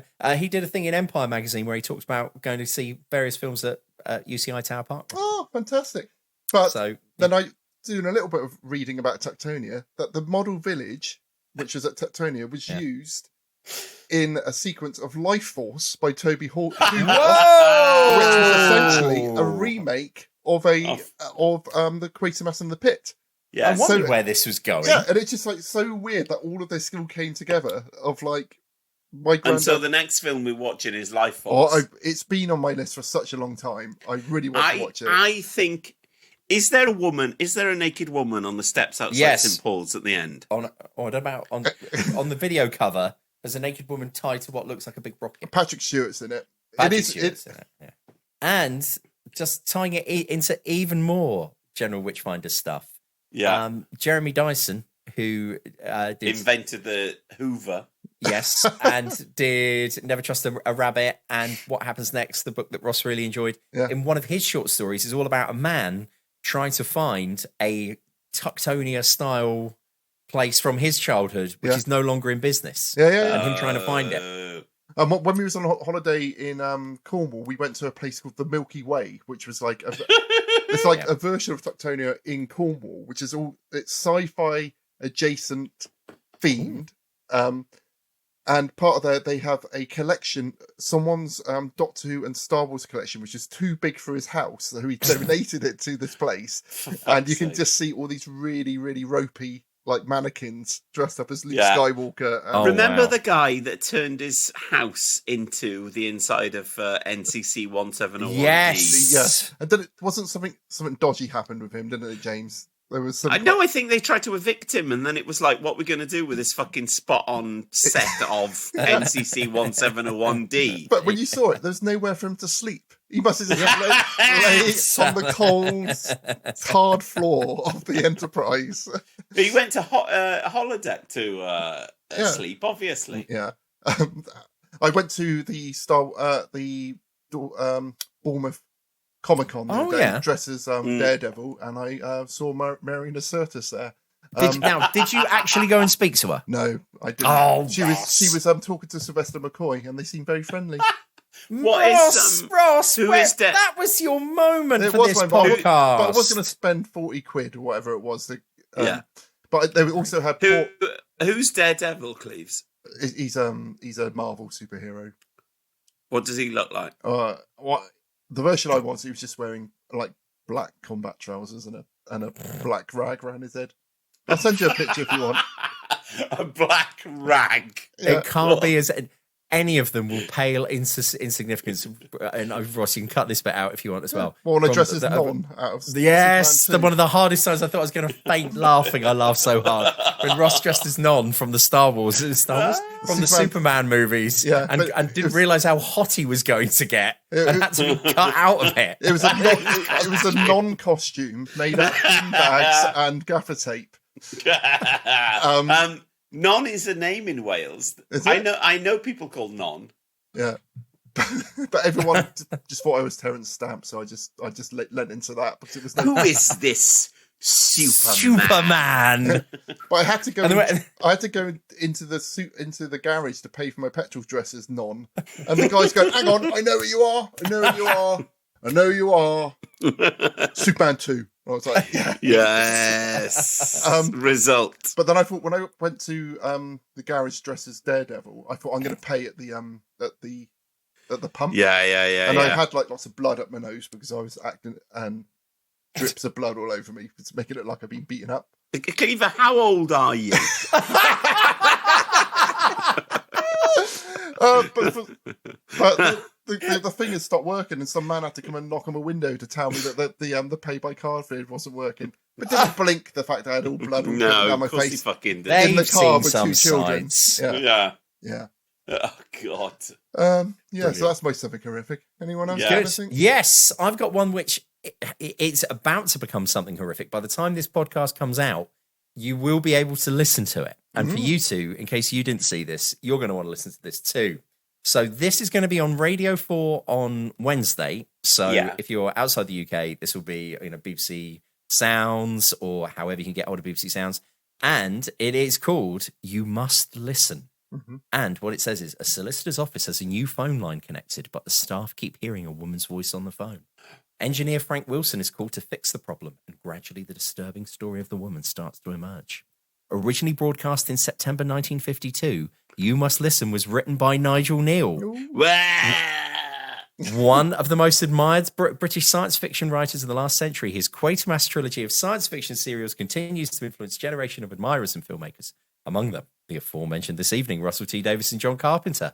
But before the Quatermass Experiment established his television career, Kneale's radio drama You Must Listen paved the way for what was to come. It explores many of the same themes that he later addressed in Quatermass, The Stone Tape, and The Road. No way. Yes, of the paranormal coming into collision with modern science. No recording of the original version of You Must Listen is known to exist, but fortunately, Kneale kept a copy of his script in his archives, and this new version has been recorded to mark the centenary of BBC radio drama. Oh, fantastic. And it is starring Toby Jones and Reece Shearsmith. Oh, wow. Yep. There you go. Sounds amazing. So there you go. On Wednesday, you guys, but they've already said it's immediately going to be on BBC Sounds on Wednesday. Fantastic. So by the time this comes out, guys, check that out. So I would say, talking about Toby Haydock, who was who did the audio version of The Road and was really kind to us and retweeted us, and that was great. It is fantastic. He's blocked you now, hasn't he, Cleves? No, he hasn't. What was I saying? Yeah, so Toby Haydock has been writing a book about Quatermass, but he's been writing it for so long and it's so big. He's doing it now as 3 volumes, one about each of the 3 stories. Oh, wow. Okay. So the first volume should be coming out soon. So I would recommend you keep an eye out for Toby Haydock's book about the Quatermass Experiment, which should be coming out before Christmas this year. I have just thought of my something horrific. And this has come totally to me as a bolt from the blue. In 2011, I made a concept album, which was a tribute to the Quatermass Experiment. Okay. Wow. where can we now he drops this on us. I think it's on SoundCloud. Okay, give me the link. And the artist was called Victor Carroon. Oh, fantastic. And this was me and my friend Gareth. Cleaver, you've never heard this, have you? No, I haven't heard. Wow. What on earth? So basically, when I set up Warwick Hall Studios in Cardiff, I was suffering really badly with IBS. So it's just recorders of you on the toilet, is it? Yeah, pretty much, yeah. Hell was in Texas with the International Baccalaureate. And wow. Me and my friend Gareth, because we were so bored, he ran this recording studio downstairs where before I worked there, we had Stereophonics, Mannix, Catatonia. Loads of Welsh bands used to rehearse and record down there. Oh, I remember this place. Yeah, we took it over, and we had we did the first episode of The Picture of Dorian Gray in there, which was Alex Vlahos, who I photographed recently. Yes. And a massive career coup for me. This is where he found Keith's legs, isn't it? Yeah. This is where I met Katie Manning as TV's Joe Grant from TV's Doctor Who came to my recording studio to record dialogue for the first episode of Dorian Gray. Oh, what was that? Was she in the first episode of John Pertwee's Doctor No, Who? she wasn't. Oh. No.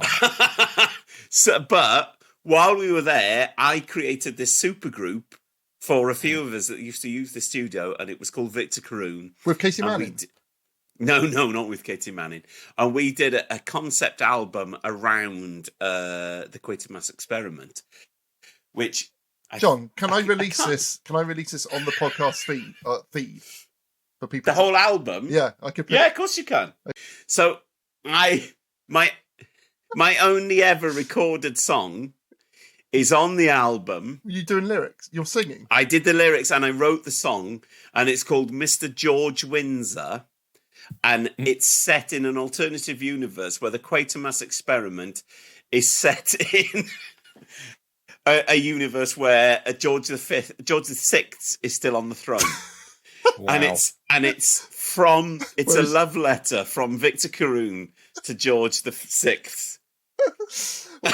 Whilst you were on the throne as well. Yeah. Amazing. How long is this? It's about 40 minutes. Fantastic. I'm looking forward to it. Give me the I got really good at this app or software or whatever you call them these days called Reaper, which was this thing that you could use to record sound. So while hell was in Texas, I was just in there 24 hours a day, like recording machine gun sounds and like Spitfires and stuff. And we made this album, and we did promotional photos as well. Oh, where me and Gareth. Yeah. Me and Gareth are wearing these like RAF jackets and stuff. But yeah, so I'll share that with you, Cleves, and you can put it on the show.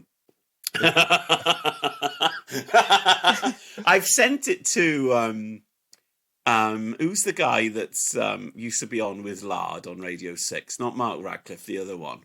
Mark Riley. No, it's Stuart McConey.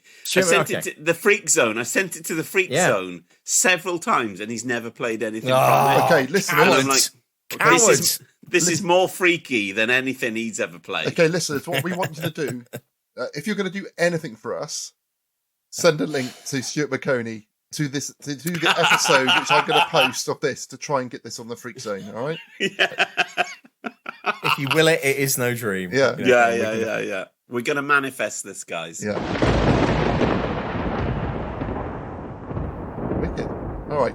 Well, next episode, we're going to go back to what we were originally meant to be doing, which is The Innocents. So God. This is another black and white, isn't it? Oh. Yes, it is. Unless you want to do Lifefall, so it's up to you.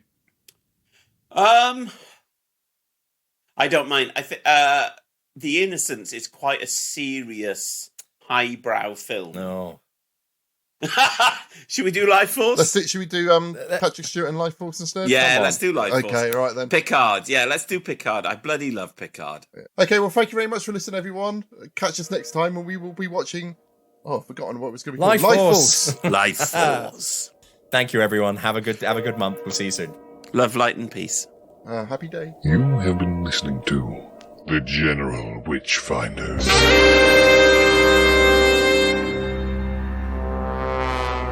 Support the show and continue the conversation at patreon.com/General Witchfinders. Subscribe and spread the word at generalwitchfinders.com. Farewell, and don't have nightmares.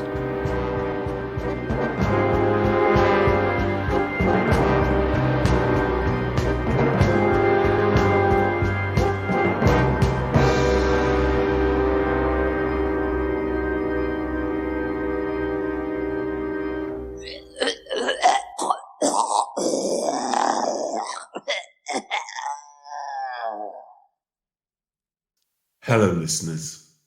This is John Powney from the supergroup Victor Carroon. In 2011, while suffering from a very bad bout of IBS, I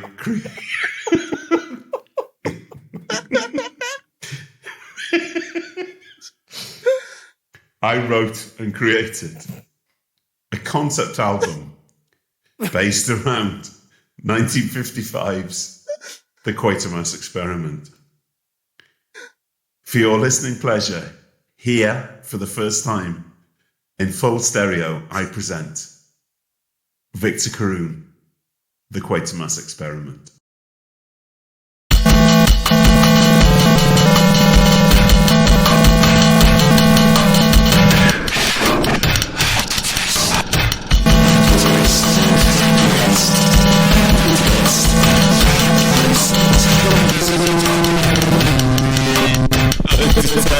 That's right.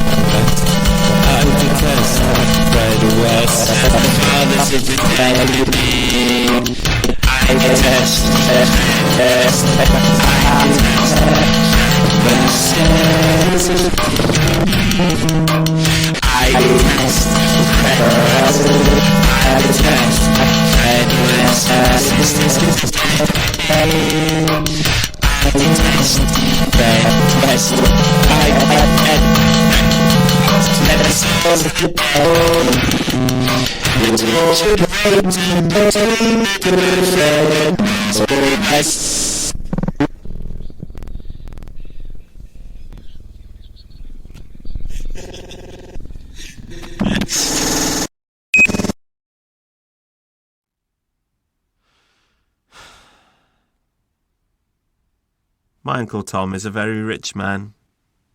He drives a Bristol 401. I went to his house in Tunbridge Wells.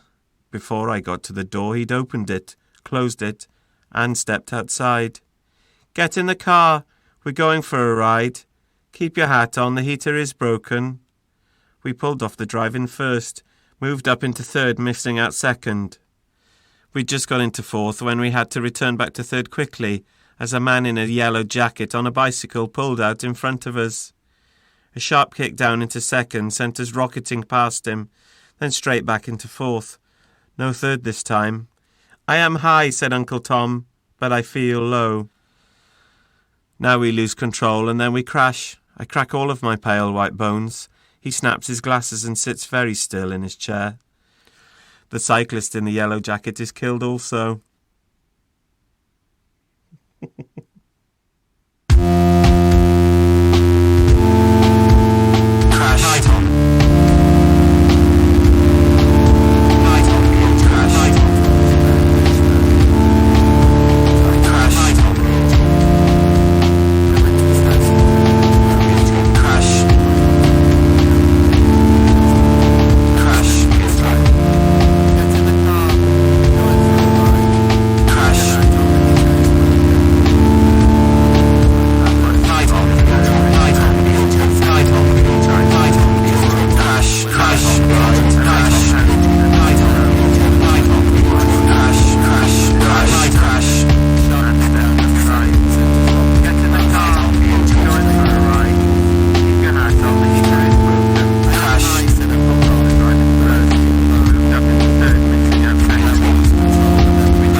Uncle Tom, but I feel low.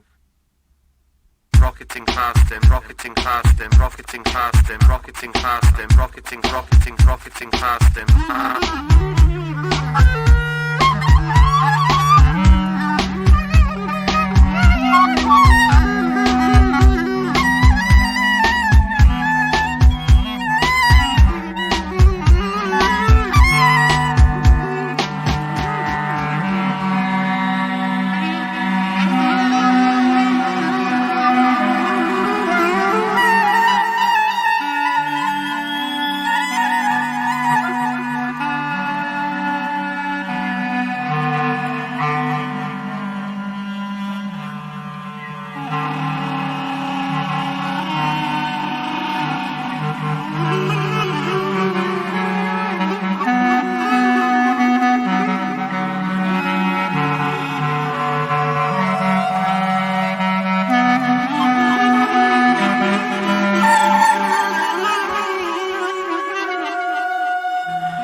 I don't want to go. Oh God, I don't want to go. Oh God, I don't want to go. Oh God, I don't want to go. Oh God, I don't want to go. Oh God, I don't want to go.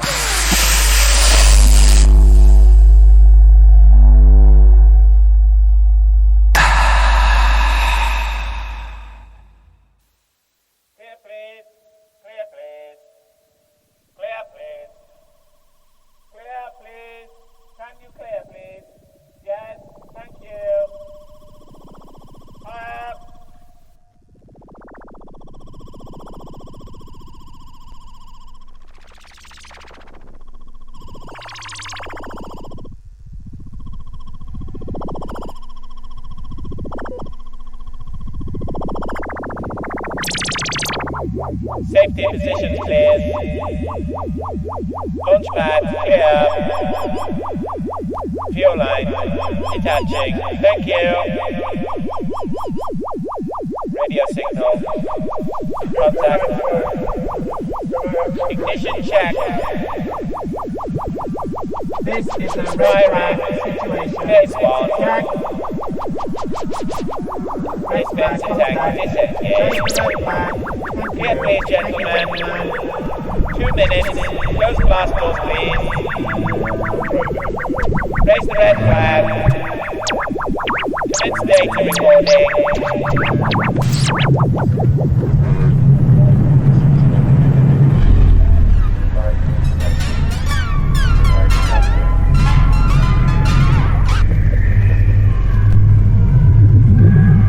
Warning. Rocket launch in 5 minutes. T-minus 5 minutes. And counting. Thank you.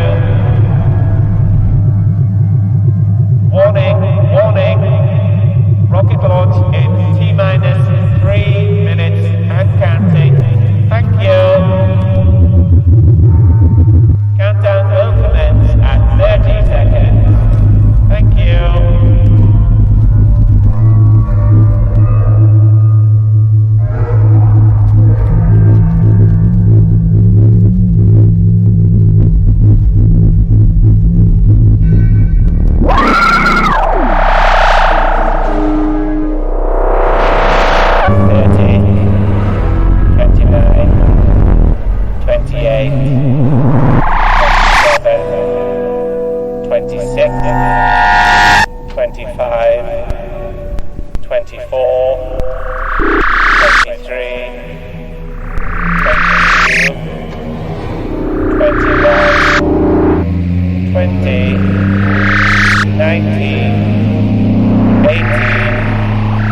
Ground control, advise.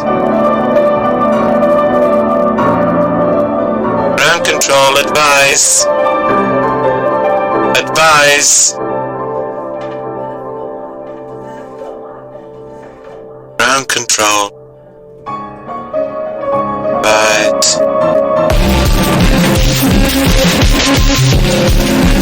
Ground control, advise. Reichenheim and Green are dead. Advise. Reichenheim and Green are dead.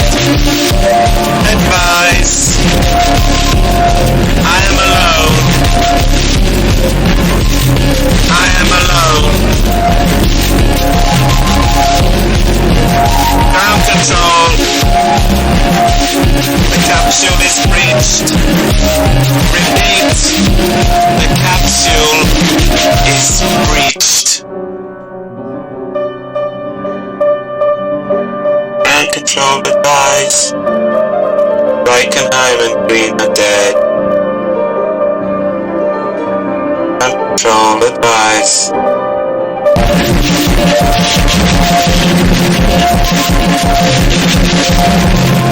Ground control. This is an urgent safety announcement from the BBC Broadcasting in London. Please go inside and close all doors and windows immediately. The experimental Blue Streak missile is expected to crash somewhere in the home counties in the next hour. Please go indoors as quickly as possible.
Immediately.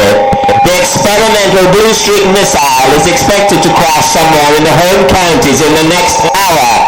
Please go indoors as quickly as possible. Rocket! Please go indoors. Oh, shit!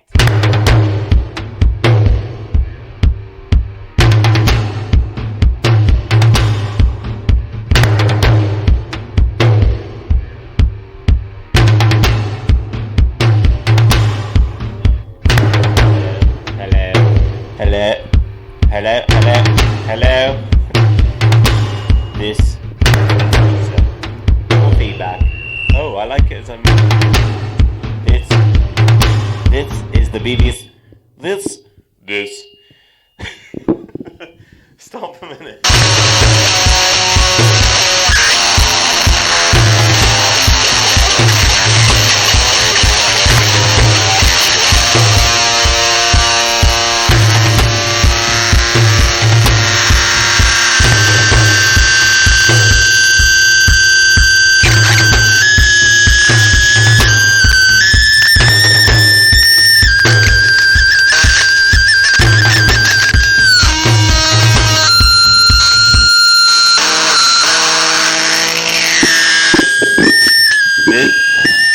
is the BBC with an urgent message from London.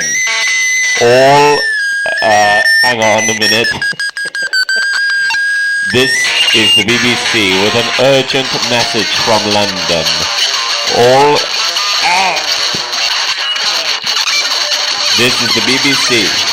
This is the BBC with an urgent message from London. All citizens of the home counties should go indoors as quickly as possible. Yes. And what's the name of the rocket?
That certain night, the night we met, there was magic abroad in the air.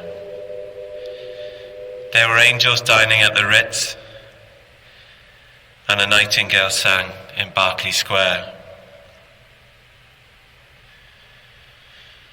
I may be right, I may be wrong, but I'm perfectly willing to swear that when you turned and smiled at me, a nightingale sang in Berkeley Square.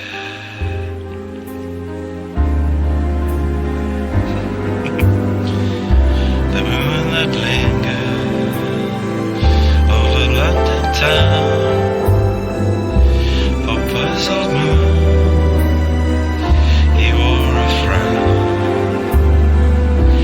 How could he know we two were so in love? The whole darn world seemed upside down. The streets of town were paved with stars. It was such a romantic affair. And as we kissed and said goodnight, a nightingale sang in Berkeley Square.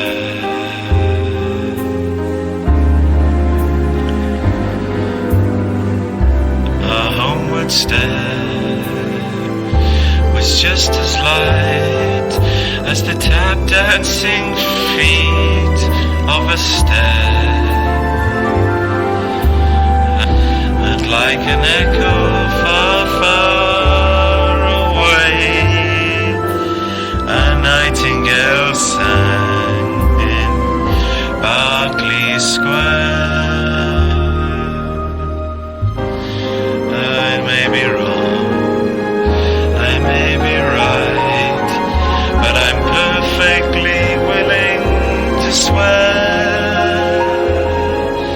I know, because I was there that night. A nightingale sang in Berkeley Square.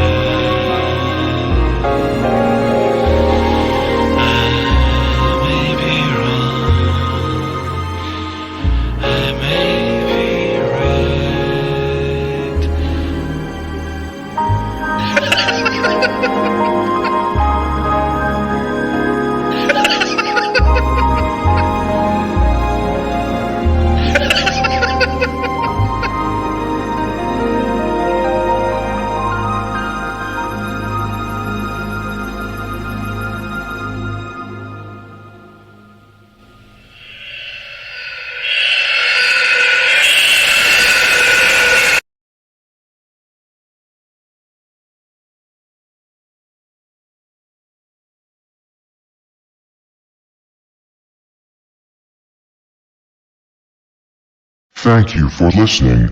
Victor Carroon are John Poundney and Gareth Wardle, with additional instrumentation from Matt, the King Cook, Asha Phillips and Sinead McMillan, and a terrified Joe Northwood on saxophone. Good night and God bless. Coming soon, Quatermass 2.